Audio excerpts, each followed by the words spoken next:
Faire une petite prière pour appeler l'assistance des bons esprits, des anges gardiens, tous ces bons esprits que Dieu nous envoie en permanence pour nous aider, pour nous assister, pour nous guider, pour nous orienter,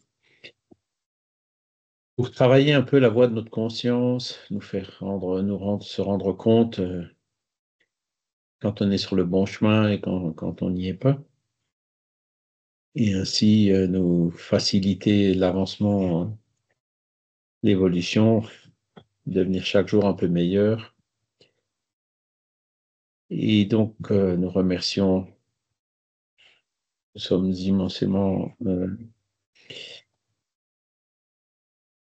nous remercions immensément pour cette occasion de pouvoir être réunis aujourd'hui, pour pouvoir étudier ces questions de l'univers, de la matière, de l'esprit, des évolutions de l'âme, que nous puissions mieux comprendre d'où nous venons, où nous sommes et où nous allons.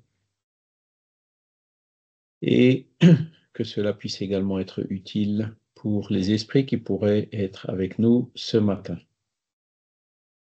Voilà. Alors, attendez, il faut que j'affiche la salle d'attente. Voilà, il y a encore 2 personnes. Voici. Donc, vous voyez le programme à l'écran. On est le 18 mai. On a attaqué la semaine dernière le module numéro 6, qui parle de la pluralité des mondes habités. Qu'est-ce que c'est que l'univers? Est-ce qu'il n'y a que la Terre qui est habitée ou pas? On a vu aussi, la semaine dernière, on a surtout vu le début, ce fameux fluide cosmique universel qui est à l'origine de tout, par ses différentes combinaisons. C'est la fameuse théorie de la grande unification tant recherchée par la science depuis très longtemps, depuis Einstein ou même avant. Les esprits sont venus nous enseigner l'existence et la présence de ce fluide qui, par ses différentes transformations, constitue tout ce que nous connaissons sous la forme de matière, sous la forme de semi-matière, sous la forme de semi-matière, donc qui est la matière spirituelle, si on peut dire comme ça. Nos solars, par exemple, les bâtiments, les aérobus, c'est des condensations du fluide cosmique universel. Et donc, il y a aussi le principe intelligent qu'on appelle l'esprit. Ce sont les constituants de l'univers. Et donc là, aujourd'hui, on va voir le module numéro 2 où on va parler un peu plus on va revenir un peu sur Terre, après être parti dans l'univers, pour parler de la Terre et puis de voir un peu comment se produit, comment s'est produite l'évolution sur la Terre depuis sa création. Donc il y a, si je ne me trompe pas, le chiffre m'échappe. Donc l'univers, c'est 15 milliards d'années, le Big Bang, et la Terre, si je me rappelle bien, c'est 5 milliards d'années. Mais bon, voilà, que la Terre s'est formée. Et donc on voit à peu près, et donc on voit qu'au début, il n'y avait que du minéral, et petit à petit, commençait à y avoir du végétal, ou des êtres vivants monocellulaires. Et ensuite, il y a eu des animaux, d'abord dans l'eau, et ensuite qui sont sortis de l'eau, et on est arrivé à l'humain. Donc, on va voir un petit peu comment s'est produite cette évolution. D'accord? Et ce module 6, donc on aura encore un 3e cours la semaine prochaine, donc depuis la salle araignée dans le donjon de Végimont, du château de Végimont, où on parlera donc de l'incarnation dans les différents mondes. D'accord? Alors, la Terre, minéral, végétal, animal, humain, on va voir comment les mondes se sont créés, notamment la Terre. Et on va aussi caractériser les règnes de la nature, donc minéral, végétal, animal et humain, selon l'interprétation spirit, selon l'enseignement que nous ont apporté les esprits. D'accord? Alors, Alan Kardec, il parle beaucoup de ce sujet dans la Genèse. Oui, la Genèse, c'est Genèse matérielle, Genèse spirituelle, comment se sont formés les mondes. Et puis alors il a écrit ces chapitres en collaboration avec Camille Flammarion, hein, qui, quand il travaillait comme médium dans la Société parisienne des études spirites, avait reçu des messages, toute une série de messages signés par un esprit qui s'appelle Galilée, hein, et qui parlait justement de la cosmogénèse. Alors, il y avait scientifiquement déjà des hypothèses à l'époque, hein, sur la formation du système solaire, mais on n'était pas, encore aujourd'hui, hein, il y a une théorie qui prévaut, hein, quand vous regardez dans- sur les sites ou sur Wikipédia, une théorie qui prévaut sur la formation des mondes. Et puis c'est celle que Kardec présentait dans la Genèse. D'accord? Et donc, dans ce chapitre, dans ce paragraphe qu'on va voir, il nous dit la matière cosmique primitive, hein, donc c'est le fameux fluide cosmique universel dont on a parlé la semaine dernière, renfermait les éléments matériels, fluidiques et vitaux de tous les univers qui déroulent leur magnificence devant l'éternité. Donc, vous voyez, le fluide cosmique universel, comme on l'a dit la semaine dernière et c'est répété ici, par ces transformations, il forme les éléments matériels, hein, donc les atomes, les particules, qui ensuite se regroupent en molécules, etc. Hein. Fluidique, donc, fluidique, c'est le fameux adjectif dont on a parlé un petit peu la semaine dernière, hein, qu'on utilise quand on ne sait pas trop, quand il n'y a pas encore de concept. Hein, donc fluidique, c'est de la matière du monde spirituel, donc la semi-matière, hein, qui n'est pas sous forme de particules, d'atomes, comme la matière tangible qu'on connaît et qui est étudiée par la physique. Donc, que là, Kardec emploie l'adjectif fluidique pour la qualifier. Et vitaux. Vitaux, donc on a aussi parlé du fluide vital la semaine dernière, me semble-t-il, là, du principe vital et du fluide vital, qui est nécessaire à tout ce qui vit sur la Terre. Hein. Tout ce qui vit sur la Terre, toute vie matérielle a besoin de ce fluide vital, sinon la vie ne se produirait pas. Hein. Euh, le jour où il n'y a plus de fluide vital, que ce soit dans une plante ou dans un animal ou dans un humain, la vie cesse et puis c'est ce qu'on appelle la mort. D'accord? Et donc, ce fluide vital, hein, il est aussi, donc, comme on l'avait vu la dernière fois, une forme assez matérielle, hein, puisque je vous rappelle que l'être humain incarné, hein, on a du fluide vital. Hein, si le jour où on n'a plus de fluide vital, on meurt. Hein. Quand on prend l'exemple de Divaldo, hein, qui est retourné dans le monde spirituel le dimanche dernier, je pense que vous l'avez su. Hein. Et c'est son fluide vital qui s'est épuisé. Hein, donc voilà, le corps ne fonctionne plus et puis l'âme se libère de son corps physique. Et donc les esprits, dans le monde des esprits, ils ont plus de fluide vital, ils n'en ont plus besoin parce que donc ils sont toujours vivants, mais spirituellement, ils ne sont pas vivants matériellement. D'accord? Donc le fluide vital, je vous avais donné l'image la semaine dernière, c'est comme le carburant de la vie physique, de la vie organique, matérielle. Et donc qui lui aussi est une transformation du fluide cosmique universel. D'accord? Et donc, ce fluide cosmique universel, quand on regarde tout ce qu'on voit dans l'univers, hein, les astres, les étoiles, les trous noirs, et j'en passe, hein, sont tous des condensations de ce fluide cosmique universel, et même ce qu'on ne voit pas, hein, c'est-à-dire le monde des esprits. Voilà. Elle est la matière féconde de toute chose, la première aïeule et qui plus est la génératrice éternelle. Hein. Comment il nous le présente, c'est vraiment à l'origine de tout, ce fluide, sauf de l'esprit, hein, du principe intelligent. La matière éthérée, plus ou moins raréfiée, qui descend parmi les espaces interplanétaires. Alors la matière éthérée, hein, on avait vu cet adjectif, donc c'est la matière qui est moins dense que la matière qu'on connaît, hein, et de la matière que pour l'instant on n'arrive pas à détecter, que la physique n'étudie pas, que certains scientifiques nient même, hein. Plus ou moins raréfiés, donc à différents degrés, hein. Les esprits, il y a des esprits qui sont plus lourds et des esprits plus évolués qui sont plus légers, hein, qui descend parmi les espaces interplanétaires, donc elle est présente partout, cette matière. C'est en ce sens qu'on peut dire qu'il y a de la vie partout, hein. Sur Mars, on a les caméras, les robots qu'on a envoyés là-bas n'ont pas réussi à filmer les petits bonhommes verts, hein. Donc il n'y a pas, apparemment pas de vie matérielle telle qu'on l'a sur la Terre, mais il y a peut-être ou même certainement des esprits sur Mars. Donc la vie y existe aussi, mais sous une autre forme, hein.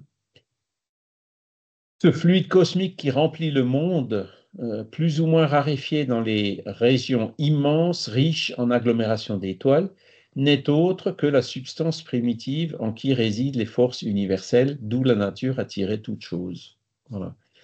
Donc le jour où la physique, où la science aura un concept de ce fluide cosmique universel, elle pourra aller beaucoup plus loin dans l'explication de la création de l'univers, du Big Bang, si tant est que Big Bang il y a eu, hein, puisque c'était encore jusqu'à il y a relativement peu de temps à peu près sûr, hein.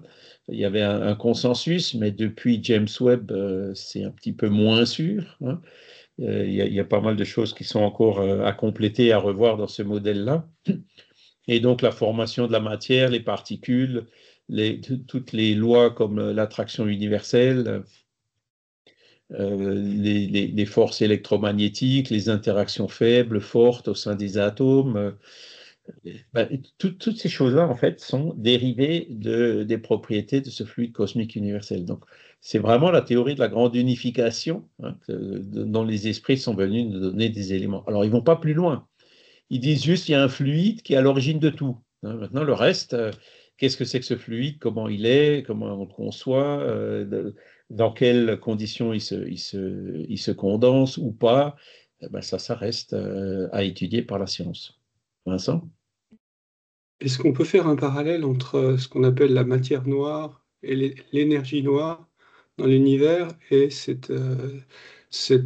fluide vital qui serait l'énergie noire et la matière noire qui serait le fluide cosmique universel et qu'on n'arrive pas trop pour l'instant à définir et on sait qu'il existe puisque l'univers ne serait pas en expansion s'il n'existait pas et que l'équilibre de l'univers est possible grâce à quelque chose qu'on ne connaît pas. Et pour l'instant, on le définit comme matière noire et énergie noire. Est-ce qu'on pourrait faire un parallèle? C'est, on peut faire un parallèle dans le sens où, si c'est de la matière ou de l'énergie, c'est aussi une forme de transformation du fluide cosmique universel. Maintenant, ce que j'ai vu récemment, bon, en fait, c'est clairement le fait qu'il y ait 95% de matière ou 97% d'énergie, qu'on ne sait pas ce que c'est. C'est une anomalie dans le modèle actuel, dans le paradigme actuel de la science. Mais il y a quelques approches maintenant qui commencent à, à changer. Alors, je vous rappelle, hein, cette matière noire, je crois que tu l'as dit, Vincent, l'univers, il est en expansion, donc la science arrive à mesurer la vitesse d'expansion de l'univers et en fonction de tout ce qui est observé dans le cosmos, en utilisant des équations physiques, on arrive à calculer quelle devrait être l'expansion. Et en fait, on est obligé de considérer qu'il y a 95% et 97% de matière et d'énergie noire qu'on ne voit pas, pour pouvoir expliquer comment l'observation de l'expansion de l'univers, pour que ça colle avec les calculs. Donc, ça veut dire quoi? Ça veut dire, soit je sauve ma formule et je dis, il y a quelque chose de noir qu'on ne voit pas quelque part, soit il faut se dire, les calculs sont peut-être pas si justes que ça, il y a peut-être des choses encore à revoir dans le modèle ou en changer de paradigme, si vous préférez. Et il commence à y avoir quelques approches, hein, qui vont dans ce sens, notamment au niveau des trous noirs. J'ai vu aussi que même la notion de trou noir commence tout doucement à être remise en question. Donc, vous voyez, c'est ça qui est passionnant dans la science, hein, c'est que, et ça fait d'ailleurs partie de la science, hein, on pense que quelque chose est vrai, jusqu'au moment où quelqu'un vient démontrer que c'est faux ou que c'est incomplet. Hein, voilà. Donc, la science, elle est comme ça, elle est par nature évolutive. Hein. Et ceux qui s'accrochent à leurs équations, à leurs modèles, refusant d'observer les anomalies, en fait, ils travaillent contre le progrès de la science. Hein. Donc, il faut être conscient. Il y a des choses dont on est sûr, mais qui demain seront remises en cause. Hein. Un des plus grands exemples qui est cité dans la littérature là-dessus, c'est le modèle classique, hein, la mécanique classique newtonienne, hein, avec la pomme qui tombe de l'arbre, qui a été remise en cause au début du XXe siècle par Einstein, donc qui a dit ben, la mécanique classique, elle est valable dans certaines limites, mais si on dépasse ces limites, il faut passer à un modèle plus complet qui est donc la théorie de la relativité. Hein, je le fais simple. Qui n'a pas dit que Newton a faux, mais qui dit que Newton, il a juste dans certaines limites. Hein. Et pour expliquer les anomalies, ben, il faut dépasser ces limites et aller plus loin. Voilà. Donc la science, en fait, c'est ça, elle évolue. Hein. Aujourd'hui, jusqu'à il y a peu de temps, on était à peu près sûr du Big Bang. La science était à peu près sûre du Big Bang, et puis là, ben, voilà, avec d'autres observations, on commence à être remise en cause. Donc, je pense que cette quête pour arriver au fluide cosmique universel, elle prendra encore du temps. C'est pour ça que les esprits ne sont pas allés plus loin. Hein. Ces questions de matière noire et d'énergie noire dont parle Vincent, ça fait partie de ces anomalies du modèle actuel, hein, qui vont donc pousser la science à réfléchir et à trouver des modèles qui permettent de résoudre ces anomalies pour essayer de nous expliquer un peu mieux que juste avec l'adjectif noir, qu'est-ce que c'est que cette énergie et qu'est-ce que c'est que cette matière qu'on n'arrive pas à détecter. Hein. Voilà, mais je pense, on peut faire un parallèle, comme tu le dis, Vincent. On est sur le chemin vers ce fluide cosmique universel, mais à mon avis, il faudra encore un peu de temps pour y arriver. Surtout que euh, l'autre parallèle qu'on peut faire, c'est que euh, notre Père Esprit, par exemple, nos solars, vous avez tous peut-être lu le livre ou vu le film, il y a des bâtiments, il y a des choses, il existe plein de choses dans le monde spirituel, ici, près de la Terre ou sur les autres planètes et tout, qu'on ne voit même pas. D'accord? Ou alors que pour le voir, il faut être en sortie de corps, ou il faut faut avoir une médiumnité qui nous permet de percevoir justement ben, le monde spirituel. Hein. Sinon, ben, on ne le voit pas. Et donc, est-ce que cette matière, elle a une masse nulle? Est-ce qu'elle participe justement à l'attraction universelle? C'est des questions qu'on peut se poser. Effectivement, cette matière spirituelle, elle n'a peut-être pas une masse qui, même si on n'arrive pas à la percevoir, sa masse est peut-être pas complètement nulle. Et ça peut être une des voies d'explication pour mieux comprendre cette matière noire qu'on n'arrive pas à détecter. Hein. Mais bon, là, on est vraiment dans les hypothèses. Hein. Voilà, il faut que la science progresse et réfléchisse pour avancer sur ces sujets. Nous, en tant que spirit, ce qu'on sait, c'est que cette matière spirituelle, elle existe. D'accord? Que en nous, l'être humain, il y a un père-esprit. Alors, vous vous rappelez les études qui avaient été faites, hein, je crois que c'était par la NASA ou par les Russes, dans les années 60, hein, ils avaient détecté que une personne juste avant de mourir et juste après de mourir, il y avait une différence de quelques grammes ou quelques dizaines, 20 ou 30 grammes. Hein. Et il y en a qui en auraient déduit que ben, le père-esprit aurait quand même une masse de 30 grammes. Vous voyez. Alors la masse de 30 grammes, c'est 1000 fois moins que la masse du corps physique, ou même 2000 fois moins. Hein. Un corps physique qui fait 60 kilos, 30 grammes, ben, vous voyez, vous avez un rapport 2000, mais c'est pas nul. Donc il y a quand même, il y aurait quand même une certaine masse. Hein. Et c'est pour ça que ben, pour l'instant, on n'arrive pas à la détecter. Alors tout ça, ce sont des hypothèses, des conjectures, donc il faut continuer les études dans ce sens pour y voir plus clair. Vincent? Il y a un domaine où, alors, en génétique, on a comme décodé le génome, puis on s'est aperçu qu'il y avait toute une part du génome qu'on ne comprenait pas. Donc, il s'est développé en médecine l'épigénétique, et qui explique qu'en fait, on peut intervenir sur notre génome par notre attitude, par notre façon d'être. Et le fait de se sentir bien, ça modifie. Alors, on a toutes les potentialités d'être malade. En gros, on a les gènes qui nous permettent d'être malades, mais on ne va pas forcément faire la recette de cuisine qui va nous rendre malade. C'est un peu C'est l'idée, ça. hein, de l'épigénétique, c'est les recettes de cuisine qu'on ne va pas mettre en œuvre et qui ne vont pas nous rendre malades. Et on peut aussi, par le biais de cette épigénétique, aller mieux. Et je pense que le fait de comprendre l'univers, de comprendre ce qui nous entoure, nous permet d'être mieux construits, plus stables. C'est ça. Et effectivement, l'épigénétique, ben, il y a une conférence qui est remarquable, hein, je crois que c'est dans Médecine et Spiritualité, vous la trouverez en la cherchant, de Marlène Nobré. Le titre, je me rappelle, c'est La fin de la dictature des gènes. Hein. Quand on avait décodé le génome, la génétique disait, ben voilà, c'est les gènes qui gouvernent tout. Et la fin de la dictature des gènes, c'est justement ce qu'on appelle aujourd'hui l'épigénétique. Hein. C'est-à-dire que il y a des personnes qui ont des prédispositions à des maladies génétiques, mais qui ne les développent pas, d'autres qui les développent. Et ils ont même vu maintenant que vous prenez un nourrisson, hein, qui vient de naître, vous faites son génome, quoi, sa carte génétique, et plus tard, eh ben, il y a eu des changements. Donc ça veut dire, tout ça, ça veut dire que ben, c'est l'esprit en fait qui agit sur le corps au point de pouvoir ajuster. Bon, c'est des changements mineurs, quoi, mais il peut ajuster son patrimoine génétique. Voilà. Et donc ça, c'est une nouvelle science, hein, qui apparaît. C'est ce qu'on appelle l'épigénétique. Et elle est assez promettrice, du moins nous, Spirit, on la voit avec des yeux très prometteurs parce que on sait que les vecteurs, hein, le vecteur qui agit justement sur cette épigénétique, ben, c'est l'influence de l'esprit sur son corps.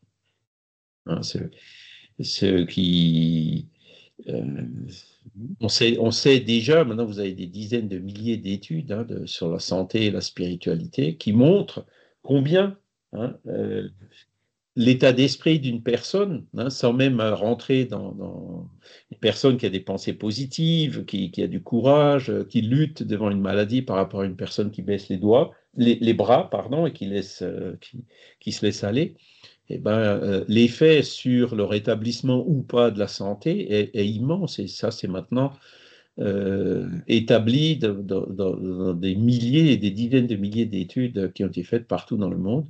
Je suis abonné à un site qui justement diffuse ce genre d'études. Eh ben, tous les jours, je reçois 3 ou 4 liens de nouvelles études qui ont été mises sur ce site, quoi. C'est quelque chose d'assez impressionnant. Et donc, ben, on avance, quoi. Pour nous, on y voit l'influence de l'esprit sur le corps, hein. Et ben, petit à petit, la science finira par se rendre aussi à l'évidence qu'il y a bien quelque chose qui influe sur le corps. Et petit à petit, elle arrivera à une notion de, comme l'avait fait, comment il s'appelle? Euh, Claude Bernard, par exemple, hein, qui parlait de principes organisateurs ou de MOB, hein, le modèle organisateur biologique de Hernani Guimarães Andrade ou d'autres qui avaient déjà clairement établi que on ne peut pas expliquer ce qu'on voit dans le phénomène de la vie sans qu'il y ait quelque part derrière une force ou une énergie ou une matrice ou une intelligence ou des données, hein, qui influent qui influent, quoi. Et donc ces données, aujourd'hui les scientifiques, quand vous regardez Philippe Guillemont, il dit c'est des données qui viennent du vide, hein. Alors le mot vide, il est un peu effrayant, mais quand on y réfléchit un peu, c'est pas si effrayant que ça, parce que c'est quoi le vide pour un scientifique? Ben, c'est tout ce qui n'est pas matériel, hein. Quand vous sortez, vous éloignez de la Terre, vous sortez de l'atmosphère terrestre, vous arrivez dans l'espace, et dans l'espace, c'est du vide, hein. Et donc, mais dans l'espace, il peut y avoir nos solars, il peut y avoir des esprits, il peut y avoir plein de choses. Donc, vous voyez, le vide inclut le monde spirituel. Donc, quand on comprend le mot vide comme ça, il est nettement moins effrayant. Et on se dit, bon, ben voilà, c'est le premier pas, mais ils vont continuer. Hein, la nécessité qu'il y ait de l'information qui vienne de quelque part. Voilà. Et donc, c'est toujours ce fluide cosmique universel qui est à l'origine donc de tout ce qu'on observe dans l'univers, et aussi même de ce qu'on n'observe pas. Alors, sous le rapport matériel, maintenant, on va prendre nos yeux physiques de la matière. Il n'y a que des êtres organiques et des êtres inorganiques. Alors, qu'est-ce que c'est que des êtres organiques et des êtres inorganiques? Alors, le mot être, il est peut-être un peu, voilà, il faut l'interpréter. Bon, tout ce qui est organique, ben, c'est ce qui vit, hein, et tout ce qui est inorganique, ben, c'est ce qui vit pas. Hein. Donc, mais alors, du coup, ce qui vit pas, est-ce qu'on peut le qualifier avec le mot être? Là, vous voyez les difficultés qu'on a dans le vocabulaire à employer pour ces concepts nouveaux, quoi. Hein. Et donc, voilà, une pierre, un caillou, hein, c'est inorganique, il n'y a pas de vie dedans. Ça ne veut pas dire que dans un caillou, il ne peut pas y avoir, comment dire, le caillou ne peut pas être imprégné de fluide, comme on le dit. Hein. Quand on parle beaucoup des cristaux et de ce genre de choses, hein, il y a tout un commerce qui se fait autour de cela. Ben, la matière, elle peut effectivement s'imprégner de certaines formes d'énergie qui sont pas forcément matérielles. Mais ça ne veut pas dire que le caillou vit. Hein, parce que le cristal, bon, il est là depuis des millions d'années. Bon, voilà, il bouge pas. Bon, il peut s'imprégner de fluide, mais c'est pas pour autant qu'il est vivant, quoi, qu'il est organique. Que la matière organique, en fait, c'est de la matière végétale, enfin, je sais pas comment dire. Le compost, par exemple, c'est de la matière organique, quoi. Même si on y met des restes de fruits et tout, bah, à l'intérieur, le compostage, vous avez plein de micro-organismes qui transforment tout ça, qu'on peut remettre après bah, dans les nouvelles plantations et qui vont aider justement à fournir cette matière organique qui, additionnée avec le fluide vital, va faire une fleur vivante, quoi. Hein, et le jour où il n'y a plus de fluide vital, bah, la fleur fane et elle dessèche et elle meurt, quoi, comme les arbres et tout, quoi, hein. Donc, la matière organique constitue tout ce qui est vivant, y compris donc les animaux et les humains, hein, notre corps. Alors, il faudrait regarder quelle est la définition exacte de matière organique, mais les éléments principaux qui la composent, c'est le carbone, l'hydrogène, et puis certains autres éléments qui sont nécessaires aussi à cette matière organique, quoi. Et donc, au point de vue moral, alors moral, c'est pareil, c'est un adjectif qu'on peut un peu discuter. Il y a évidemment 4 degrés. 4 degrés qui ont des caractères tranchés, quoique leurs limites semblent se confondre. Donc, quels sont ces 4 degrés? Ben, il y a la matière inerte, donc on revient à la pierre ou au cristal, hein, qui constitue le règne minéral. Elle n'a qu'une force mécanique, mais elle peut aussi être imprégnée de fluide, comme je viens de le dire. Après, il y a les plantes, le deuxième règne, hein, donc tout ce qui est végétal. Donc, ce qui compose la plante, ben, c'est le charbon, par exemple, c'est minéral. Le charbon, il est minéral. Hein. Donc, le carbone pur, enfin pur, voilà, tel qu'on le trouve dans la nature.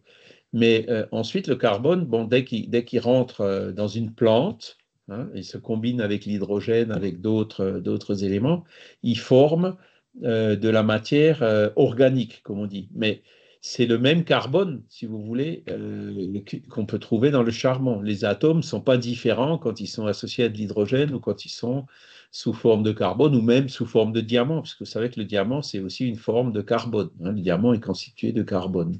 Hein. Et c'est pour ça que ben, quand on s'alimente, par exemple, on peut s'alimenter aussi avec des minéraux. Hein, quand il y a certains suppléments alimentaires qui sont des minéraux qu'on utilise. On peut, par exemple, quand on a des carences en fer, on prend du fer. Il y a même des gens qui mettent des clous dans les casseroles pour que les atomes de fer des clous rentrent dans les aliments et puis que on les ingère. Donc c'est bien l'atome de fer minéral, vous voyez ce que je veux dire, hein, qui ensuite vient se combiner là où il est nécessaire dans le corps physique, hein, avec cette matière organique. Donc c'est ce qu'il nous dit là, hein, composés de matière inerte, sont doués de vitalité. Donc une plante vit, donc elle vit et elle meurt. Hein. Après, vous avez les animaux qui sont toujours composés de cette matière inerte, qui sont aussi doués de vitalité et qui ont en plus une sorte d'intelligence instinctive, limités, avec la conscience de leur existence et de leur individualité. D'accord? Donc, les animaux, c'est déjà le degré en plus des plantes. C'est pour ça que c'est le troisième règne. D'accord? Et vous avez le quatrième et le dernier, qui est l'homme, ayant tout ce qu'il y a dans les plantes et dans les animaux, qui domine toutes les autres classes par une intelligence spéciale. Donc, ce n'est pas que de l'instinct, il y a déjà de l'intelligence et le libre arbitre qui se développe, indéfinie, qui lui donne la conscience de son avenir, la perception des choses extramatérielles et la connaissance de Dieu, hein, que les animaux n'ont pas. Alors, là aussi, il faut. C'est pour ça qu'il dit au début, est-ce que les animaux n'arrivent pas à percevoir les choses extramatérielles? Bon, ben non, les animaux, les chats, les chevaux, vous avez plein de récits un peu partout, de phénomènes où on voit très bien que quand il y a un esprit ou un fantôme, ben, les animaux le perçoivent également. Hein. Rappelez le film Ghost, peut-être, hein, avec.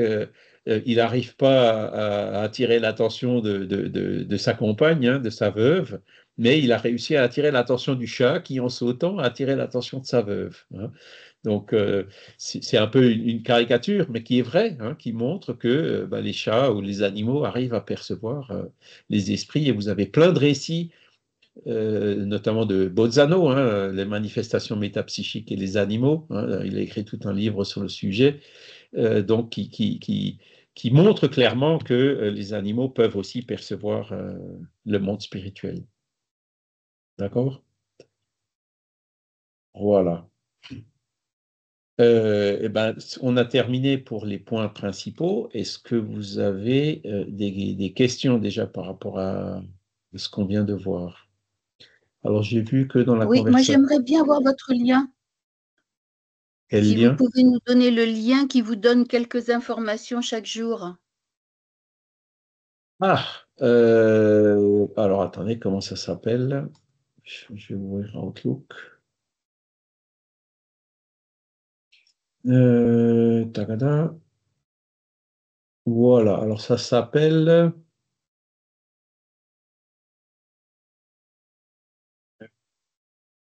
Où est-ce que je vais vous trouver ça? Ah oui, c'est Academia, ça s'appelle. Vous pouvez nous le mettre dans le lien dans la conversation, s'il J'ai vous pas plaît? vraiment de lien parce que je les Academia, reçois. d'accord. Je vais vous montrer comment je les reçois, vous voyez. Donc, c'est academia-mail.com. Bon, c'est un site sur lequel ben, je suis une fois allé consulter puis télécharger quelque chose. C'est un site, en fait, qui est utilisé par des universitaires et qui regroupe plein de documents et d'études universitaires diverses et variées. Vous avez parfois des documents spirites dedans. Donc là, je vous montre un des liens. Donc, une fois que vous êtes abonné, vous recevez, et chaque fois qu'il y a un nouveau lien sur un sujet qui vous intéresse, vous recevez le mail. Et donc là, vous voyez, bon, bah, c'est un document en portugais, bah, il y en a en anglais, il y en a dans toutes les langues, qui s'appelle, intitulé Spiritualité et religiosité, donc les soins palliatifs, quoi et pour qui. Voilà, donc c'est un document qui a été écrit en 2021 par cet auteur-là. Et donc, quand on clique sur le lien ici, ça vous ouvre un écran. Vous voyez, c'est academia.edu. Voilà, c'est ça le lien. Ça y est, je vous l'ai mis dans la conversation. Oui, c'est ça, academia.edu. Et donc, alors, bon, on peut s'abonner, alors c'est 1 ou 2 € par mois. Moi, j'ai toujours refusé de le faire. Alors, c'est vrai que, bon, ben voilà, ils vous mettent chaque fois des choses. Vous voyez, on peut s'abonner à un truc premium ou on peut faire des listes, on peut voir. Par exemple, je découvre tous les jours que j'ai plein d'homonymes dans le monde parce qu'il y a plein de documents sur des sujets divers et variés qui sont publiés par des Charles Kempf. Hein. Donc, et puis, donc, quand vous allez dans les téléchargements, normalement, voilà, le document, il est venu là, hein, spiritualité et religieux, et religion, et religiosité. Et quand vous l'ouvrez, voilà, vous Selon recevez ça. citation, Là, Westeros, c'est pas un objets inanimés, document avec des avez-vous revues donc de une âme qui pairs et s'attache à tout. votre âme et la force d'aimer? L'âme Voyez, se donc proportionne. c'est plutôt une publication qui est peut-être une revue ou quelque chose, mais souvent vous avez des documents émis par des pairs, revus par des pairs, des revues scientifiques, quoi. Hein. D'accord. On peut Voilà. s'abonner gratuitement. Hein. Voilà, c'est gratuit. Alors, c'est pas du harcèlement, mais ils vous relancent régulièrement. Tiens, vous voulez pas vous abonner, quoi. Mais il y a un service de base qui est gratuit. Voilà, donc vous avez une présentation, un résumé, voilà, le sommaire, hein, spiritualité, religiosité, dans la pratique clinique. Et comment est-ce qu'il faut informer, donner des mauvaises nouvelles aux gens? Alors, bon, c'est un exemple, hein, mais vous avez je vous dis, c'est des centaines, des milliers de documents. Si vous cherchez religiosité ou spiritualité et santé, il y a des milliers d'études et de documents qui existent. Et il y a même ce qu'on appelle, euh, dans le jargon, les études transverses. C'est-à-dire, à un moment donné, vous avez tellement d'études qu'il y a des études qui étudient les études voyez, et qui montre quels sont les points communs dans toutes ces études. Donc ça donne encore plus de force à certains concepts, quoi. Et là, le concept, en l'occurrence, c'est de montrer euh, à quel point la religiosité, la spiritualité, l'état d'esprit d'une personne influe sur sa santé en dehors des médicaments, en dehors des placebos, en dehors de... Donc ils font les études avec les protocoles et les procédures qui se respectent. Franck? Oui, bonjour, oui. J'avais une question, Charles, mais je risque de passer un peu pour un vilain petit canard là ce matin.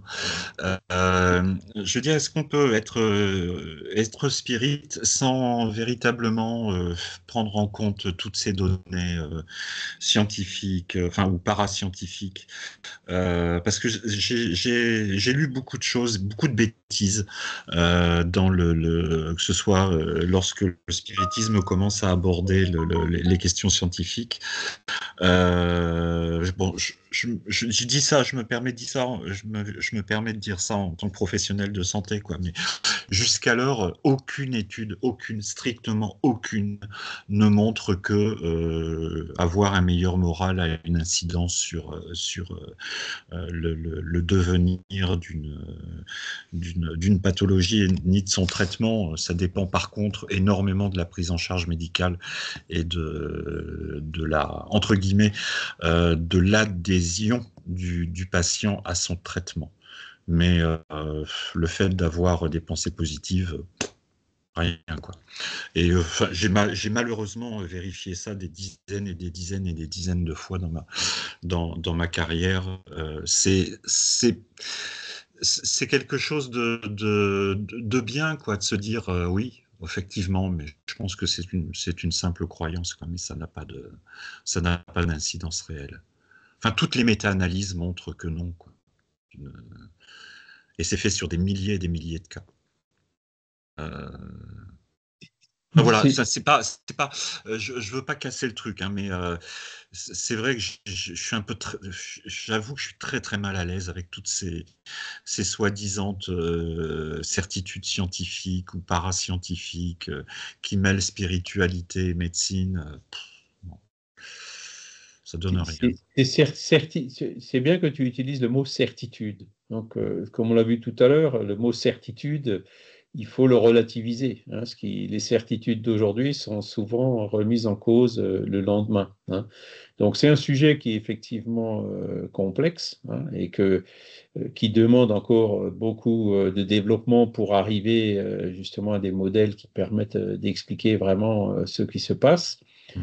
Cela dit, bon, dans toutes ces milliers d'études, hein, moi, ma perception, elle est quand même un peu différente, hein. C'est que il y a beaucoup de ces études qui ont été faites et publiées dans des revues euh, renommées, hein, qui tendent à montrer que, au contraire, hein, par exemple, il y a des études sur l'effet des prières, hein. Vous avez des malades, je m'en souviens d'une qui avait été citée aussi dans un de ces congrès de l'Association des médecins spirites, où ils étaient dans un hôpital pour enfants, hein, où vous aviez un certain nombre d'enfants qui étaient internés pour une maladie donnée, hein. Et donc, ils avaient fait toute une étude en sélectionnant des enfants avec tous les protocoles de double aveugle et tout, et aussi des groupes de prière, donc des enfants pour lesquels le groupe de prière priait à l'insu des enfants, et ceux qui priaient ne savaient pas non plus pour qui ils priaient. Donc ça déjà, ce sont des conditions qu'on impose de par la méthodologie qui peuvent même à la limite affaiblir un petit peu l'effet, quoi. Et des autres enfants pour lesquels il n'y avait pas de prière. Et ils avaient réussi à établir que il y avait une différence au niveau enfin, le rétablissement de la santé en faveur des enfants pour lesquels il avait été fait des prières. Donc, ils sont arrivés quand même voilà, montrant que c'était statistiquement valable, hein, et donc à mettre en évidence cet effet, par exemple, des prières. C'est une des études qui tend quand même à montrer que si, il y a effectivement un effet qui se fait. Alors, après, bon, est-ce que c'est une certitude? Non, bien sûr que non, hein, mais il y a quand même beaucoup d'éléments qui indiquent justement cette influence de l'esprit sur son corps physique, en fait, parce que c'est ça, ou l'influence des actions ou du monde spirituel sur la santé physique, hein, au niveau des organismes vivants. Donc, je- voilà, moi j'en suis quand même resté là, de par ces dizaines d'années de congrès de médecine, enfin cette dizaine d'années de congrès de médecine et spiritualité auxquels j'ai pu participer, où ont été présentés quand même énormément d'études qui montraient des résultats qui étaient clairement positifs, hein. Voilà. Alors après, est-ce que c'est net? Non. Est-ce que ça a convaincu tout le monde? Non plus, hein. C'est pas la prétention. Maintenant, euh, moi, la grande difficulté de tout cela, c'est que on a du mal à expliquer. Voilà. Je vois aussi beaucoup de bêtises, comme tu le dis, quand on cherche à expliquer comment ça marche, hein. C'est là où beaucoup se trompent, hein. Vous avez des spirites qui disent: ah, ça y est, la matière radiante, ah, même Léon Denis, hein, la matière radiante de Crookes, ça y est, on a mis la main sur le Père Esprit, etc. Ben, pas du tout. La matière radiante, bon, ben, c'est la radioactivité, c'est les électrons, c'est les rayons X, etc. C'est encore loin d'être le Père Esprit, hein. Ils étaient un peu trop optimistes, ils voulaient aller trop vite, quoi. Et ce genre de précipitation, on l'a partout. Il y a des gens maintenant aujourd'hui qui disent que, par exemple, la matière spirituelle, c'est de l'antimatière. Ben non, non, l'antimatière, c'est de la matière. Ça ne peut pas être de la matière spirituelle. Il y en a d'autres qui disent: ça y est, c'est le neutrino. Ah non, le neutrino aussi, c'est matériel. Même si le neutrino, on n'est pas tout à fait sûr s'il va plus vite ou moins vite que la vitesse de la lumière, hein. La science n'est pas encore tout à fait claire là-dessus. Mais non, ce n'est pas encore le neutrino. Il faut encore aller plus loin pour arriver au Père Esprit, hein. Donc, c'est dans ces domaines, dans ces précipitations-là, je suis tout à fait d'accord avec toi. Ça va trop vite, mais chez les spirites, et encore plus chez des gens qui utilisent justement toutes ces incertitudes pour essayer de gagner de l'argent, quoi, hein, Ouais. avec toutes ces pratiques parallèles et tout qu'on peut voir ici ou là, quoi, hein. Parce que Donc, c'est encore plus condamnable et d'ailleurs néfaste parce que ça porte préjudice à l'image de l'ensemble.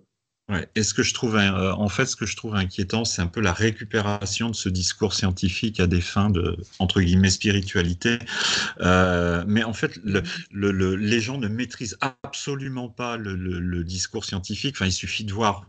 Bon, ça commence à avoir un certain recul, mais tout ce qu'on a pu entendre au sujet du vaccin contre le Covid, où les gens étaient alors ils dénonçaient le vaccin, mais ils étaient incapables de faire la différence entre ADN et ARN. Enfin, je veux dire, et moi, ça me gêne profondément, quoi. Et à la limite, ça discrédite complètement. Quand on a la prétention de vouloir utiliser des données scientifiques, il vaut mieux savoir de quoi on parle, quoi, parce que sinon, ça devient ridicule, quoi. Ridicule. Alors, je suis entièrement d'accord avec toi. Bon, moi, je respecte tout le monde, hein. Je ne veux pas prendre. Personnellement, je me suis fait vacciner, mais je respecte beaucoup les personnes qui ne se sont pas fait vacciner, hein. Le problème Oui. n'est pas là. Maintenant, la question, c'est effectivement, on voit de plus en plus aujourd'hui un rejet de l'autorité scientifique, hein. Et ceux qui rejettent l'autorité scientifique, ce sont des gens qui sont beaucoup, beaucoup moins compétents que les scientifiques qui rejettent, hein. Donc, Mais d'un autre côté, ce rejet de l'autorité scientifique, on peut le comprendre, il a quand même des racines profondes, parce que est-ce qu'il y a des lobbies? Oui, malheureusement, il y en a. Hein. Qui finance la recherche? Eh ben, ce sont des intérêts privés. Il y a du financement public, mais il y a aussi du financement privé. Et donc, ces financements privés, il dit, moi, je finance les recherches par rapport à ce qui me rapporte des sous. Donc, les arguments qui disent, oui, mais les vaccins, ça fait faire beaucoup d'affaires à des grosses compagnies, ce sont des accusations qui ne sont pas tout à fait fausses, qui ont quand même un fond de Non, réalité. qui ne Et sont moi, pas je tout pense à fait que fausses, mais qui sont, enfin, je veux dire, il n'y a pas d'argument, je suis d'accord avec voilà, toi. la Mais médecine est l'argument toujours du manque de désintéressement, celui-là, il est légitime. Et je pense que c'est là où il faudrait qu'on réfléchisse, hein, globalement, au niveau de la science, au niveau du financement des recherches, de la recherche fondamentale et tout ça, de se dire, OK, on ne peut pas non plus rester avec des lobbies, voilà, il faut que la science, si elle veut regagner la confiance, reprenne des positions un peu plus désintéressées, quoi. Comment y arriver? Alors là, je sais pas, j'ai pas de recette, ça. mais je pense que ce rejet de l'autorité scientifique vient aussi partiellement de là. Et ces arguments-là du manque de désintéressement, ben, ceux-là, ils sont réels. Autant les arguments techniques, comme tu le dis, Franck, voilà, on voit très vite que les gens ne comprennent pas. C'est pour ça qu'il y a une incompréhension entre les deux, quoi.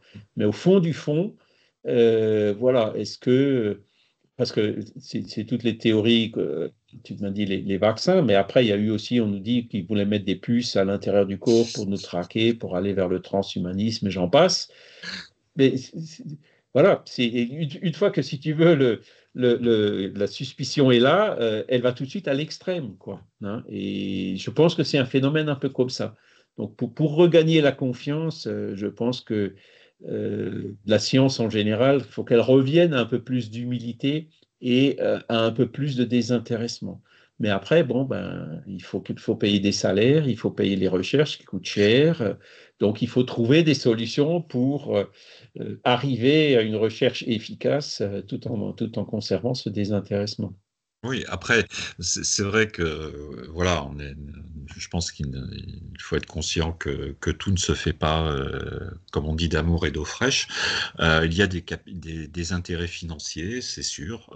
Les laboratoires, c'est sûr, c'est pas nouveau. Après, il y a des organismes comme la Haute Autorité de Santé qui essaie en fait de réguler un peu tout ça avec un système, une charte éthique et déontologique. C'est pas parfait, hein, puisqu'on s'aperçoit que même au sein de l'HAS, bon, il y a des orientations très orientées, comme dirait l'autre, mais voilà, quoi, on est quand même sur un système. Enfin, moi, ce qui m'attriste un peu, c'est qu'on est quand même sur un système de santé qui est très performant et on n'arrête pas de tirer dessus, quoi, comme boulet rouge. Enfin, bref. Moi, je suis le premier à reconnaître, Ouais. hein, je vous l'ai déjà dit, hein, l'autre jour, je me suis cassé la figure en trottinette électrique, hein, je me suis cassé le poignet. Et ben voilà, c'est là où on voit les miracles que font la science. Hein. Je me suis retrouvé à l'hôpital. Alors bon, j'ai dû attendre plus de 24 heures. Bon, c'était le 11 novembre, etc. J'en passe. Et hein, c'est surtout dans les déserts médicaux comme Belfort. Mhm. C'est pas toujours évident. Mais j'étais content de voir le chirurgien arriver. Vous n'avez pas de brancardier? Ah ben non, si j'attends les brancardiers. Ah, puis il m'a emmené lui-même en appelant une infirmière dans la salle d'op parce qu'il avait le créneau. Et donc, ils m'ont mis une pièce métallique là dans le bras. Ben, le poignet qui était cassé, il va beaucoup mieux que le poignet qui n'était pas cassé. Hein. C'est là où on voit les miracles.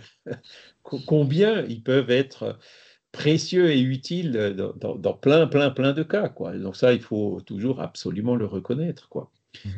Maintenant, il y a un autre volet dont je vais peut-être profiter pour parler, c'est que donc il y a ce désintéressement, les lobbies, etc., mais il y a aussi une autre difficulté avec l'approche scientifique d'aujourd'hui, c'est une approche qui est parfois un peu dogmatique. Hein, par exemple, le matérialisme, il n'existe rien en dehors de la matière tangible, c'est un dogme. Hein. Les scientifiques reprochent les dogmes de l'Église, mais ils ont eux-mêmes aussi des dogmes.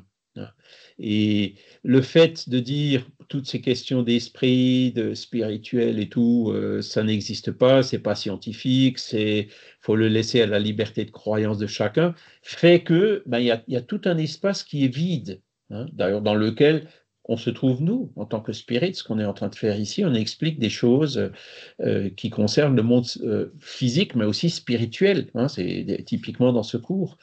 Et le fait que la science ne s'occupe pratiquement pas ou même pas du tout de tout ce domaine, ce vide fait que, la nature ayant horreur du vide, vous avez plein de gens qui s'engouffrent là-dedans, des gourous divers et variés, des gens qui vont aller exploiter la naïveté et la crédulité des gens pour se faire de l'argent.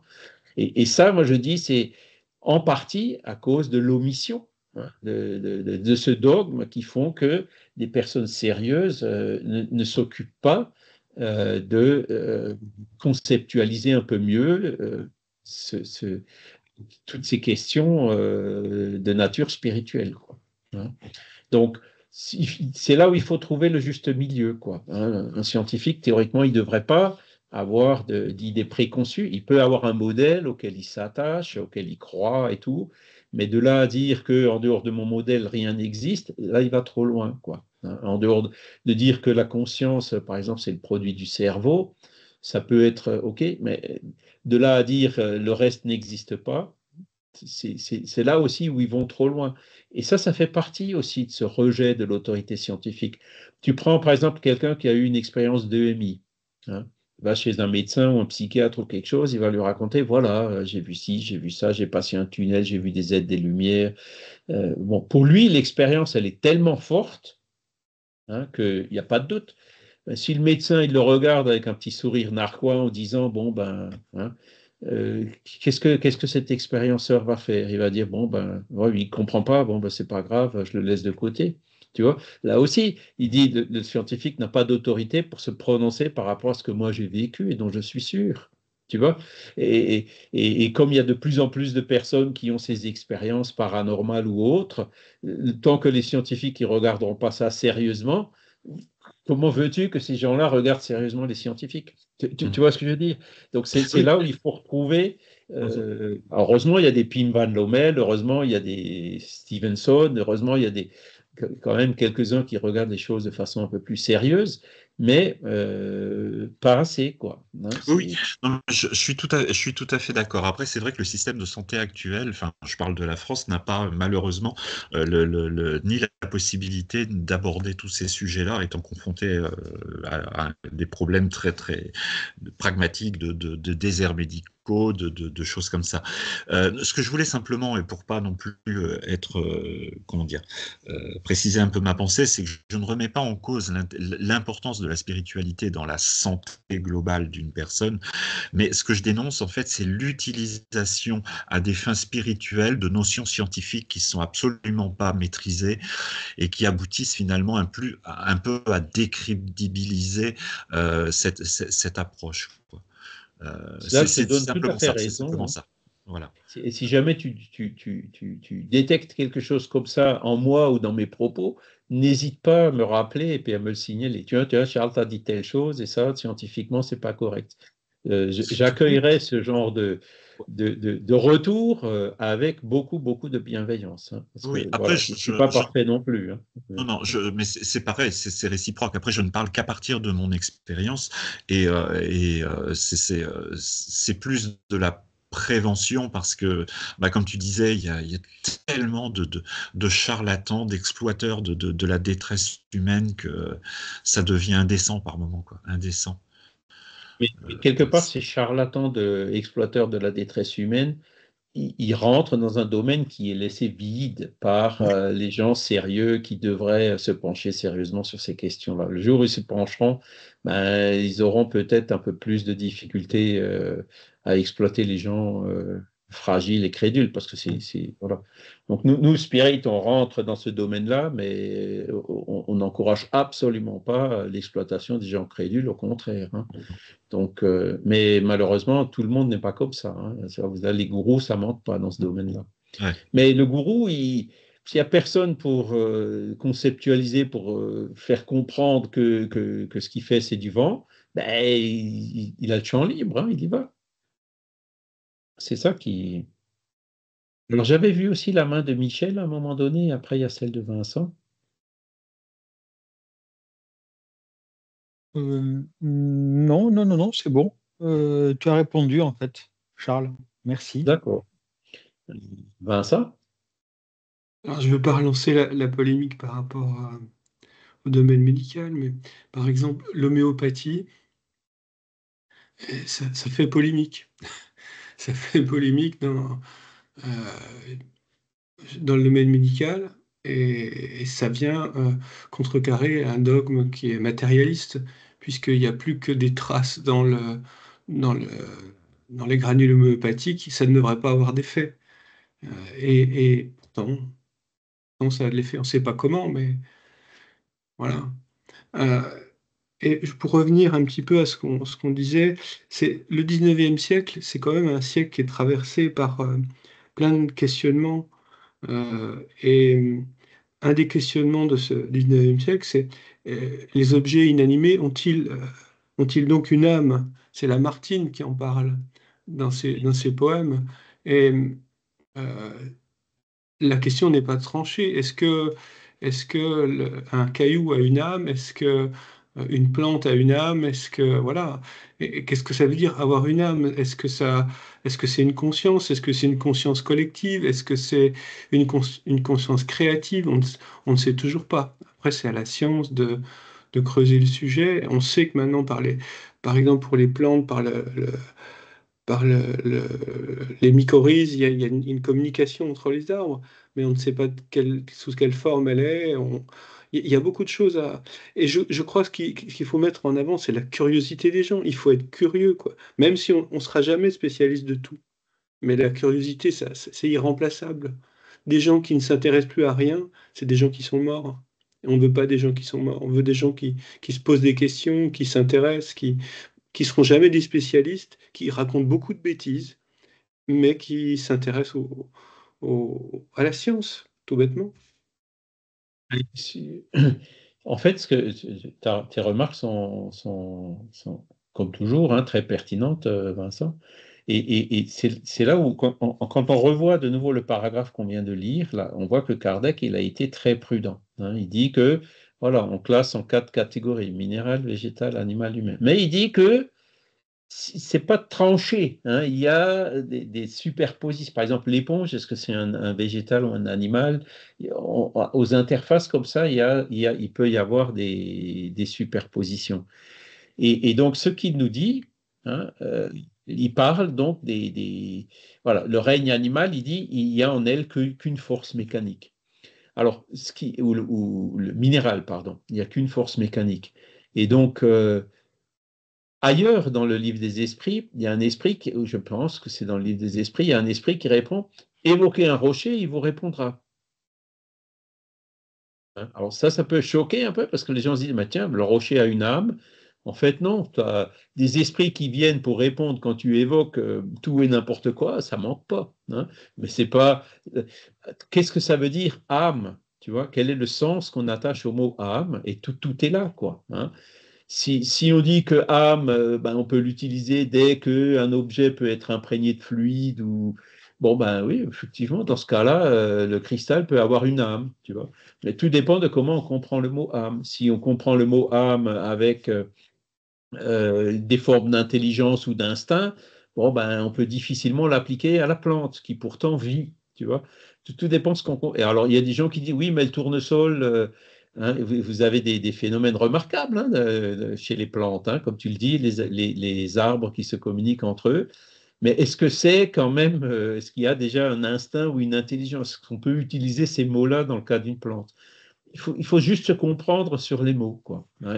Et Kardec, qui mettait cette réserve en disant que les limites ne sont pas très bien tranchées, il a fait ça de façon très prudente parce que justement, euh, voilà, on voit des choses en fait qui sont remarquables partout. Hein. Et après, la différence entre l'animal et puis l'humain, c'est Et je pareil. crois Hein, que, Charles, ce qui nous limite, en fait, c'est l'anthropomorphisme. On ne peut comprendre le monde que par notre corps.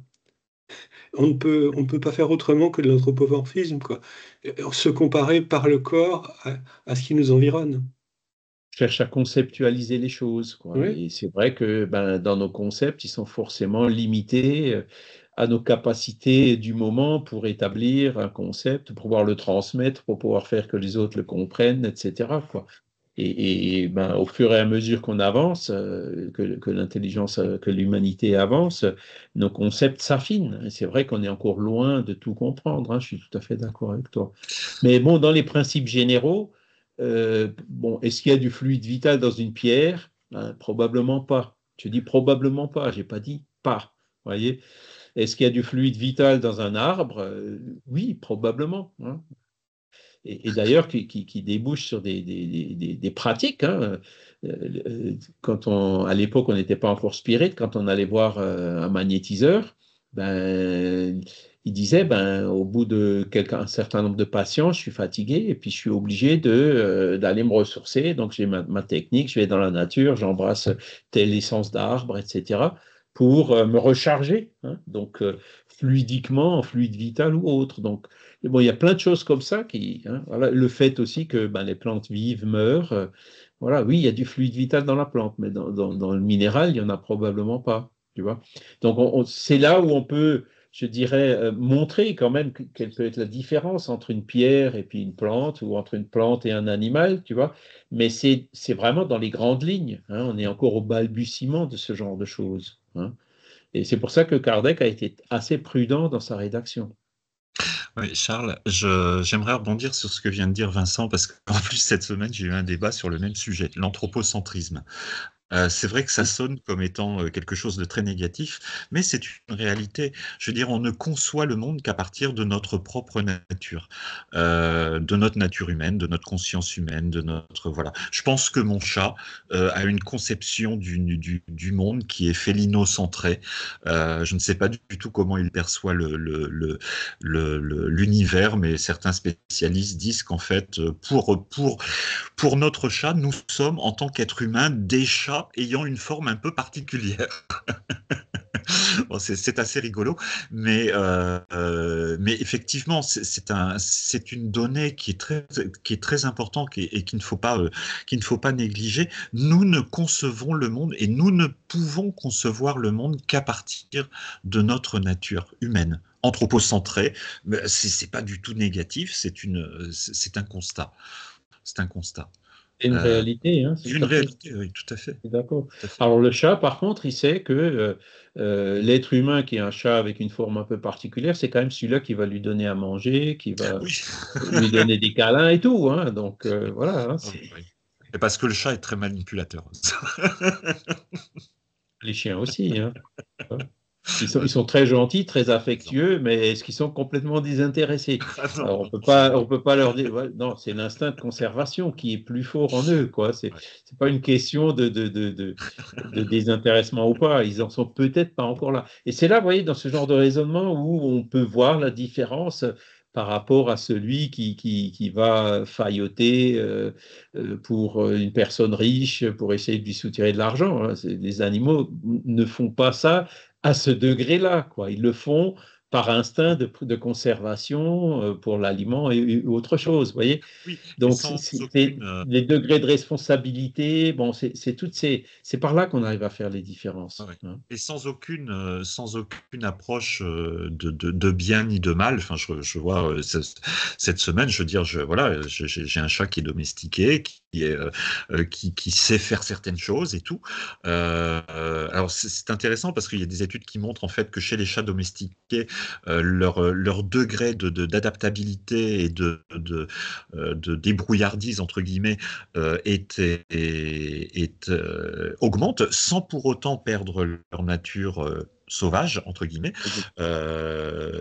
Donc voilà, il est là, il a un toit, il est nourri, bon, ce qui ne l'a pas empêché d'attraper un oiseau et de me le ramener très content. Et l'oiseau était encore vivant, quoi.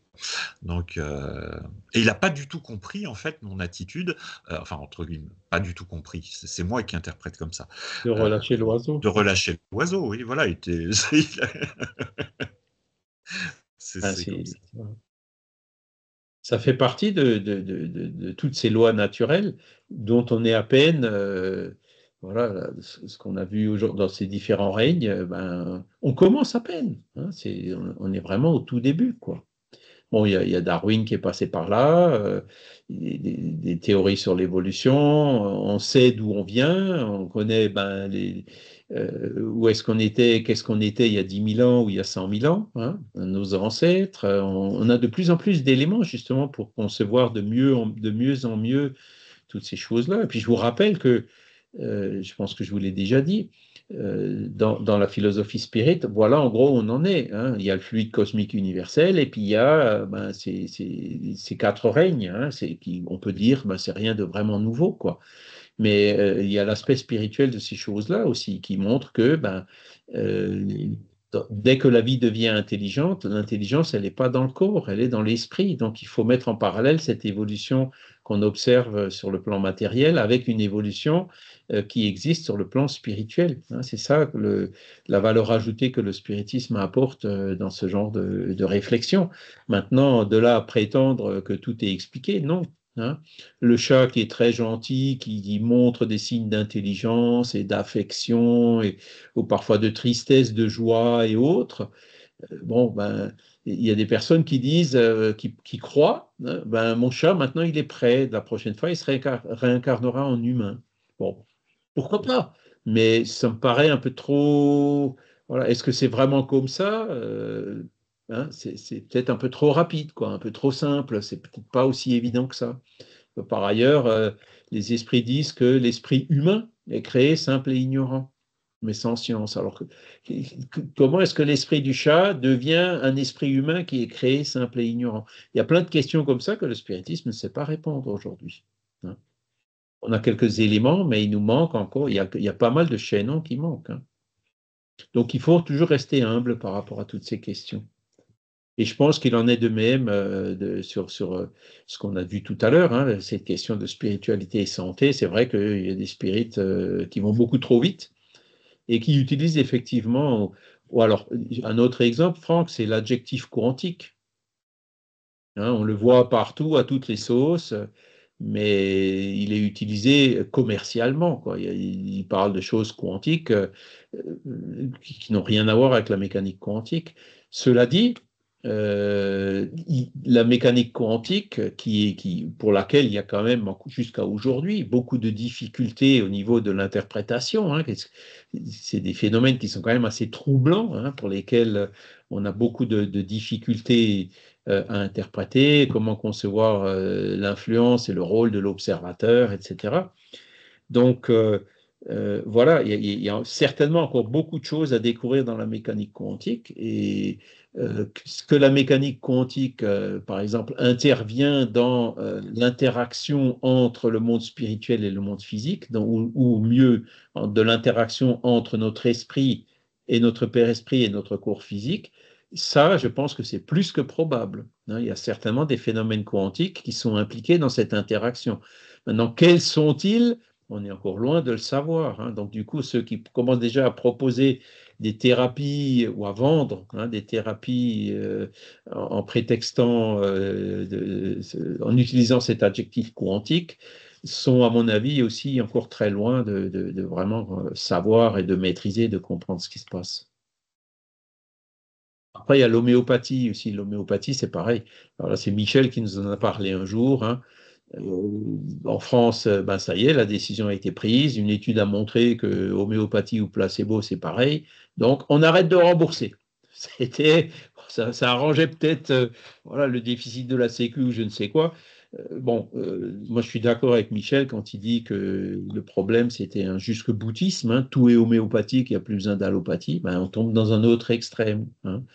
Et moi, je me souviens, j'allais voir de temps en temps des médecins homéopathes, mais ils te donnaient, tu avais des paquets entiers de petits flacons avec des machins pour tout et n'importe quoi.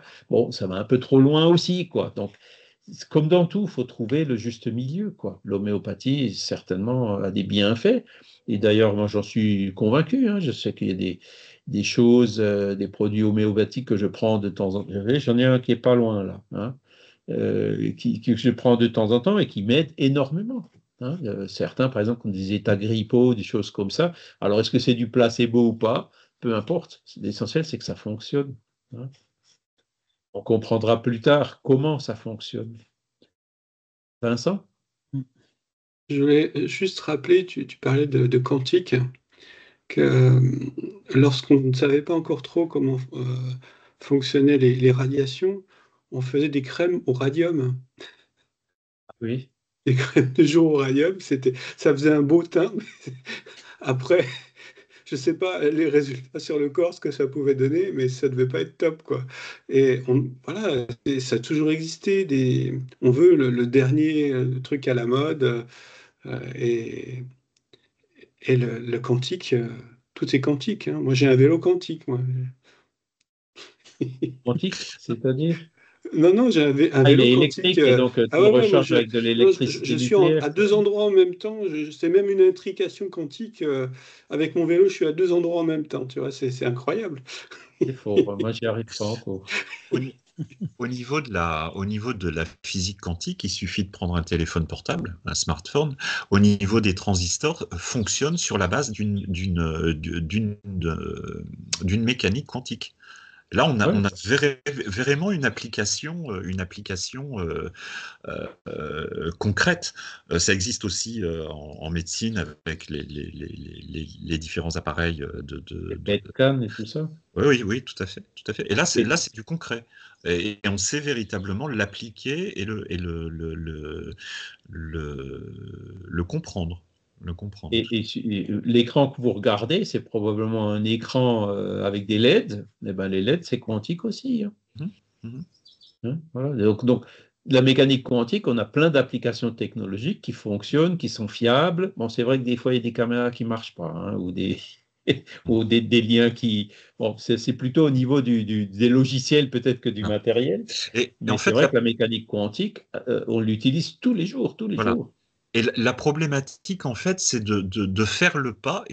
Enfin, moi, perso, c'est un pas que j'hésite. J'ai beaucoup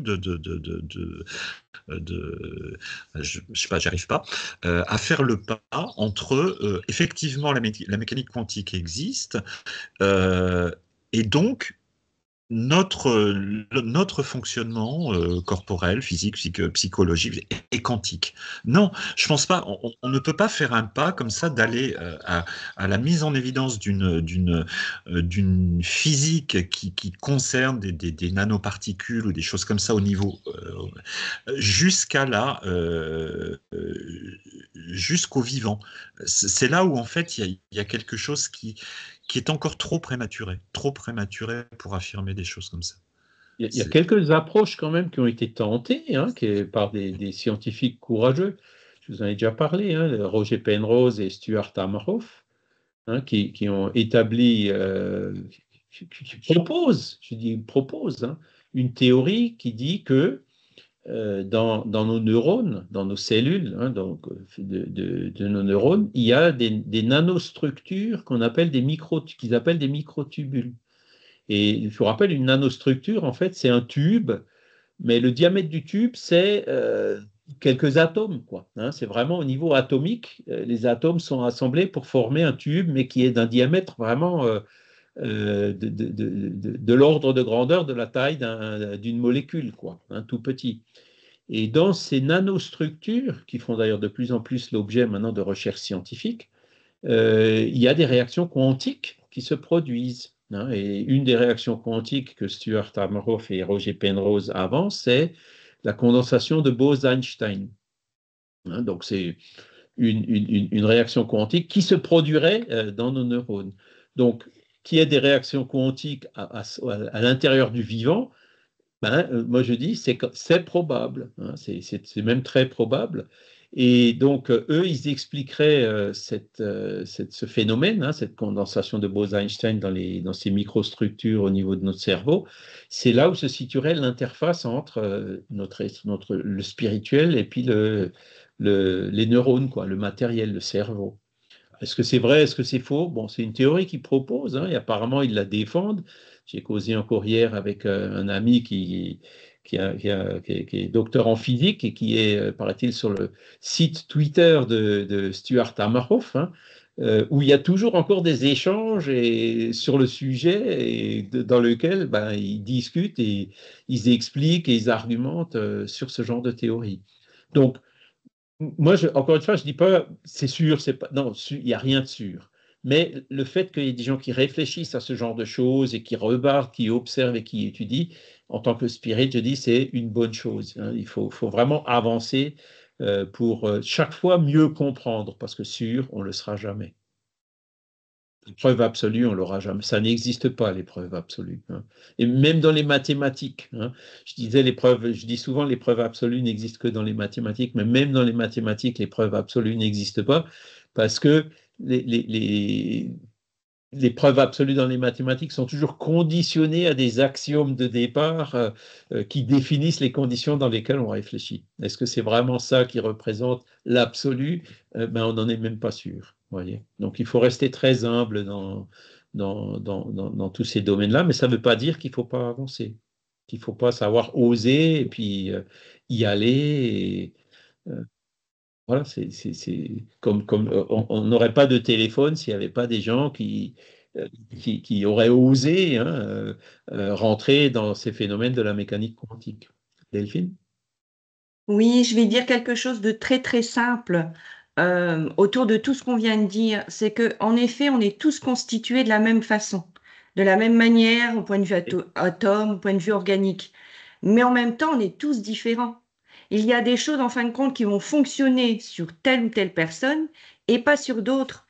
Franck pense aussi que la pensée positive, voilà, ne peut peut-être pas fonctionner au point de vue, on a du mal à faire la relation avec le médical. Mais je pense que quelqu'un qui fait de la méditation et qui arrive par le biais de cette méditation à se sentir mieux et que d'autres disent bah non, moi si je fais de la méditation, ça va pas, ça m'énerve, j'arrive pas. Je pense qu'on doit surtout prendre en considération que tout le monde est aussi différent et que certaines choses, par le biais de voilà de la façon dont comme on est éduqué, par l'épigénétique, il y a des choses qui fonctionnent sur l'un et peut-être pas sur l'autre. Et je pense qu'on ne doit pas se dire de mettre telle ou telle chose sur le côté parce que voilà, moi ça fonctionne pas sur moi, donc non, j'en veux pas.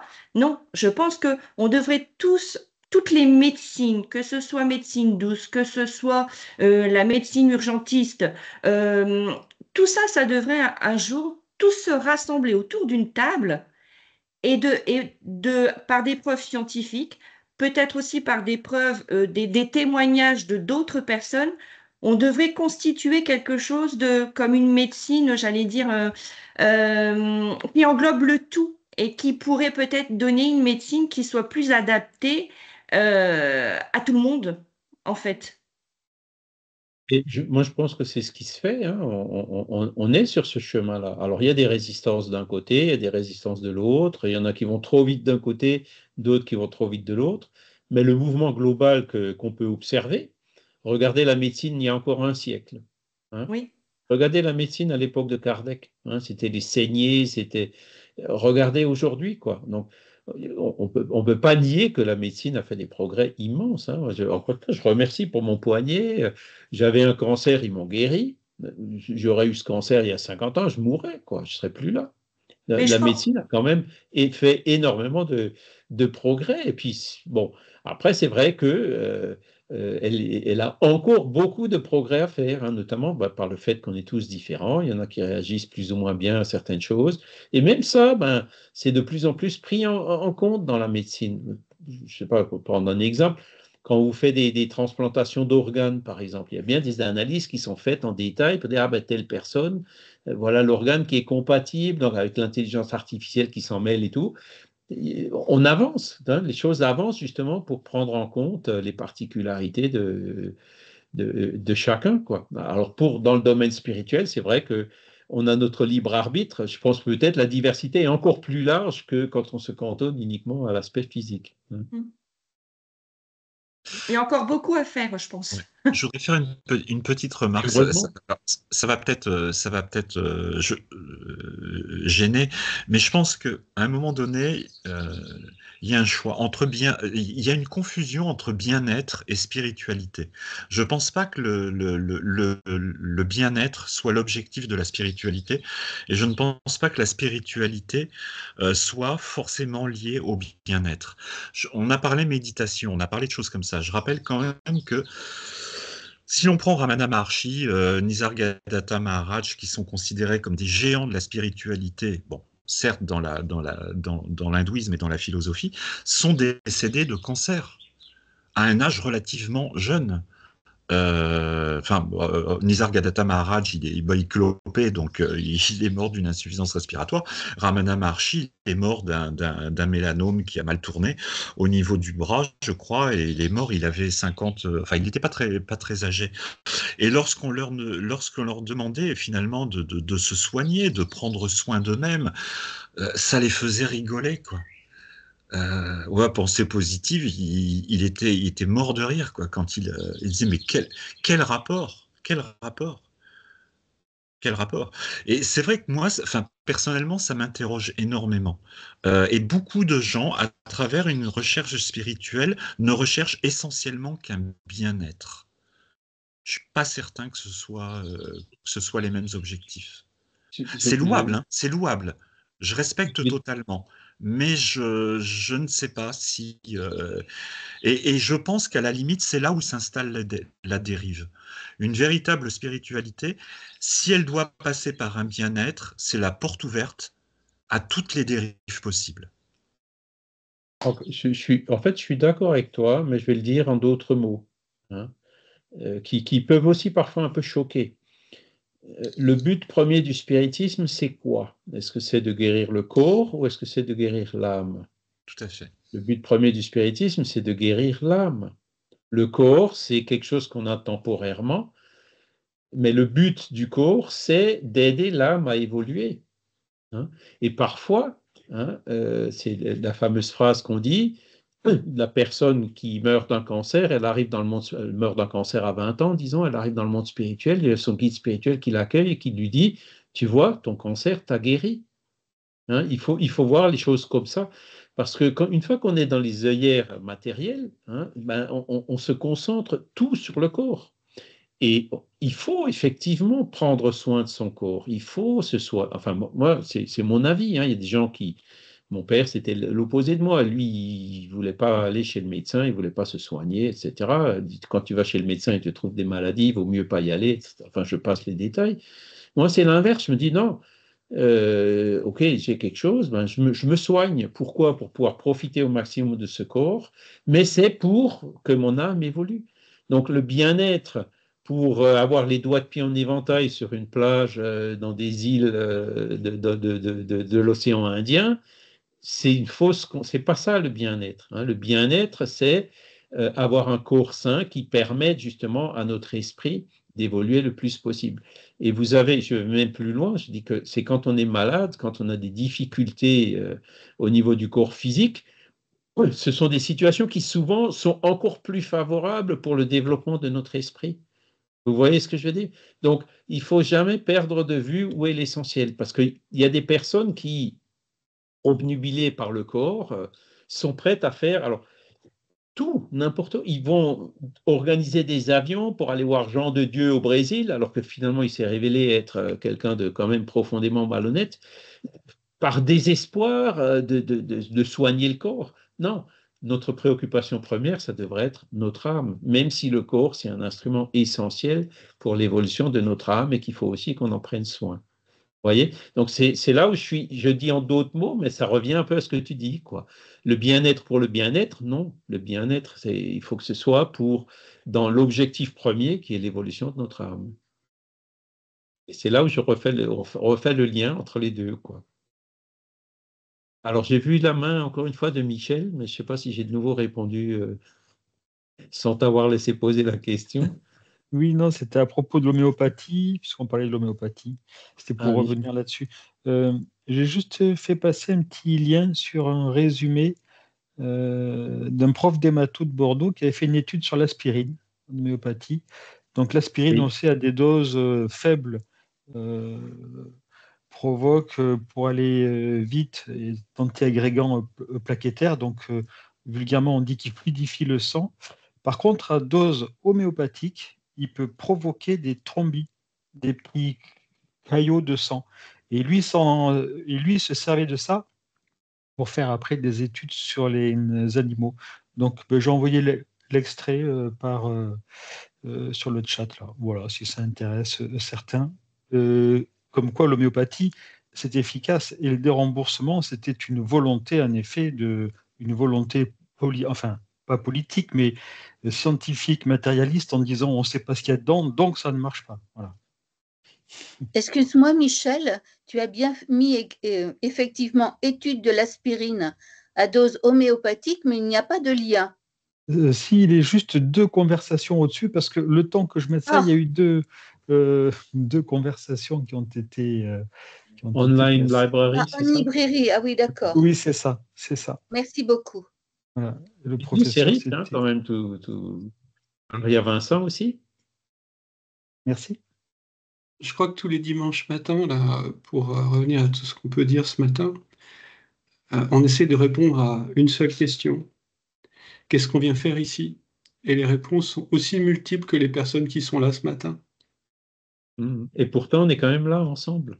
Bah oui, mais qu'est-ce qu'on vient remarque. faire ici, là, sur cette planète? Et qu'est-ce qu'on vient faire ici? Quel est le sens de la vie? Et on essaie d'y répondre. C'est compliqué de répondre à cette question. C'est ça. Le but premier, c'est d'apprendre. Et là, j'apprends aussi avec vous, hein, avec tous les retours, avec Franck, avec voilà, chacun d'entre vous. C'est pour ça que c'est bien quand le cours il est participatif. Et je pense aussi que si vous êtes là et si vous revenez toutes les semaines, c'est parce que vous apprenez aussi quelque chose. Vous tirez des choses qui sont utiles pour vous, pour votre propre évolution, hein, et donc qui nous permettent, comme le dit Vincent, de comprendre toujours mieux le sens de la vie. Hein. Quel est l'essentiel en nous? Qu'est-ce qu'il faut qu'on privilégie? Où est-ce qu'il faut qu'on aille? Qu'est-ce qu'il faut qu'on fasse? Qu'est-ce qu'il faut qu'on évite? Le but, c'est le but du spiritisme, hein, c'est de nous aider à évoluer. C'est le but premier, de faire de sorte que chacun puisse, grâce à ses enseignements, devenir chaque jour un peu meilleur que la veille.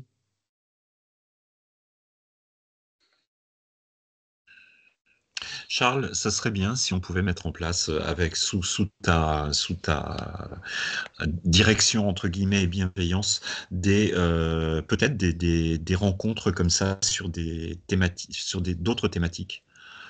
Est-ce que c'est possible? Est-ce que c'est, je sais pas. Ça serait intéressant. Je pense, ouais. Je pense. Moi, ce que je vous propose, c'est on peut faire un essai, quoi. Et puis après, élargir aussi, hein, pas que moi. Bon, je suis le bénévole qui travaille les dimanches matins pour ce cours-là. Mais bon, après, c'est vrai que si on a des plateformes comme ça, il faudra qu'on essaye d'élargir. Alors, la semaine prochaine à Végimont, on peut peut-être en parler. Je ne sais pas si quelques-uns d'entre vous seront là. Le but de Végimont, c'est justement comment faire pour que le spiritisme. C'est quoi déjà le thème? Pour progresser, ou je ne sais plus, quelque chose Ouais, comme que le ça. spiritisme, il ait la place qu'il devrait avoir ou quelque chose comme ça, quoi.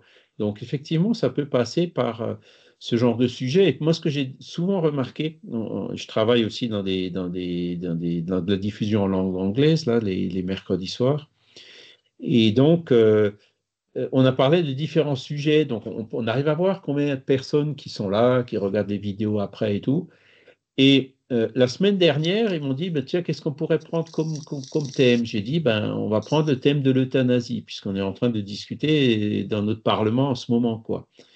Eh bien, il y a eu plus du double de personnes qu'on avait d'habitude. Donc, c'est là où on voit quelques axes, quoi, parler de ces sujets du moment, quoi, les sujets, parce que la pédagogie pour adultes, c'est ça.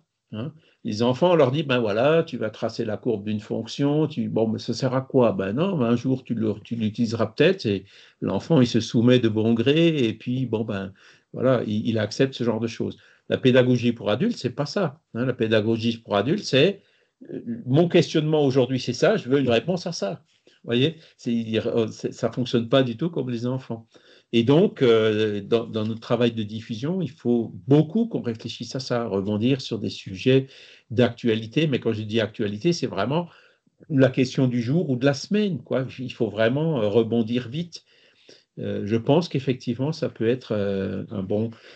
Franck, si tu viens à Végimont, toi, je pense, hein, voilà, ben, ramène ce sujet sur la table et on Normalement, oui. fera quelque chose. Hein, voilà. Alors Charles, donc j'ai mis la fiche dans la conversation, c'est comment redynamiser le spiritisme. Redynamiser. Ben voilà. Donc c'est encore mieux dit que la manière dont je l'ai dit. Hein. Et Charles, ce qui peut être intéressant au niveau des spirites, c'est justement, nous, on a notre point de vue matérialiste d'incarner, et ce qui serait très intéressant, c'est de pouvoir avoir le point de vue, alors peut-être pas des esprits très supérieurs qui sont dans d'autres mondes ou autre chose, mais des esprits qui sont un petit peu au-dessus de notre niveau spirituel et qui nous permettent de porter un autre regard sur notre compréhension du monde. Oui, ben, en fait, c'est quand tu regardes ce que c'est que le spiritisme, c'est ça. Qu'est-ce qui s'est passé à l'époque de Kardec? Ben, c'est un peu, même sans qu'il le demande au départ, quoi. C'est une invasion du monde spirituel qui est venue par le phénomène médiumnique nous apporter des lumières, des éléments pour mieux pouvoir comprendre le monde spirituel et ses interactions avec le monde matériel. C'est exactement ça qui s'est passé. Et là où je suis d'accord avec toi, c'est que, bon, c'était il y a 160 ans maintenant, peut-être 170 ans bientôt, mais voilà, le spiritisme étant progressif, je pense qu'il faut on reprenne ces choses-là. Hein. Et c'est pour ça que on fait aussi le cours sur la médiumnité, qu'on essaie de la démocratiser un peu plus. On fait des réunions médiumniques. Les esprits nous ont dit, bon, écoutez, dans un premier temps, déjà pour développer votre médiumnité et puis pour aider un petit peu à assainir un peu l'ambiance spirituelle autour de la Terre, commencez déjà par faire du travail d'assistance aux esprits souffrants. Donc on a commencé par ça, mais ils ont clairement dit que il y aura une étape d'après, quoi, où ce mouvement certainement continuera. Quand les esprits estimeront que on est capable dans l'humanité d'aller plus loin, de comprendre par exemple certains des points que je vous ai expliqués aujourd'hui qui n'ont pas été clarifiés, eh certainement ils viendront et ils le feront. Hein, même malgré nous, si j'ose dire. Hein. Mais si nous, on s'organise d'un côté justement pour y répondre, de notre côté pour y répondre, ça ira d'autant plus vite. Et on se placera quelque part en tant comme collaborateur de cette œuvre qui nous dépasse. On ne demande pas des miracles, hein, c'est pas la question, mais on demande juste d'avoir un autre point de vue, un autre regard sur notre compréhension, pas plus. Hein. Alors, on l'a déjà, hein. Moi, tu sais, ma compréhension depuis que j'ai étudié le spiritisme et par rapport à celle que j'avais avant, elle a quand même considérablement évolué, quoi. Mais c'est vrai que maintenant, où j'en suis là, et c'est la question qui est posée dans le thème du symposium, comment est-ce qu'on peut redynamiser, quoi, c'est-à-dire aller encore plus loin dans cette évolution de la compréhension de ce qui nous entoure. Voilà. Alors, quelle heure est-il? Il est 9h30. J'ai encore une fois abusé de votre gentillesse, de votre temps et de votre patience. Je pense qu'on va s'arrêter là. On va regarder le programme. Donc, la semaine prochaine, où est-ce qu'il est passé? C'est l'incarnation dans les différents mondes, hein, si je ne me trompe pas. Oui. Le 25, incarnation dans les différents mondes, c'est ça. Et donc, voilà, ceux qui sont à Végimont, on se donne rendez-vous à 8h moins 10 dans la salle donjon. Hein. Il faut faire attention de ne pas se cogner la tête dans les charpentes qui soutiennent le toit, mais c'est là-bas où on a une bonne connexion. Donjon ou araignée? Non, c'est dans le donjon, c'est la salle araignée, tu as raison. Ah oui, d'accord. Merci Vincent de me corriger. Elles sont à côté, hein, mais voilà. Voilà. On va remercier tous les bons esprits qui étaient avec nous aujourd'hui pour nous orienter, nous aider, notre guide spirituel qui travaille sur chacun de nous pour justement faire de sorte que nous puissions en profiter un maximum de tous ces échanges, de tous ces enseignements. pour le but essentiel de notre vie qui, comme on vient de le dire, c'est l'évolution de notre âme, devenir chaque jour un peu meilleur que la veille. Et on remercie aussi par le fait qu'il y ait certainement d'autres esprits qui étaient là avec nous pour apprendre avec nous et que là aussi ça puisse être utile pour leur propre évolution. Voilà. Je vous remercie encore une fois infiniment. Je vous souhaite un excellent dimanche, une excellente semaine. Je vous dis à Végimont pour ceux qui viennent et puis donc à dimanche prochain pour ceux qui ne peuvent pas venir à Végimont. À dimanche. Merci Charles, merci à tous. À Merci dimanche. beaucoup. Bon Au revoir. dimanche. Charles, je dois te parler. Voir si tu passes sur Luxembourg pour répondre. Ouais, je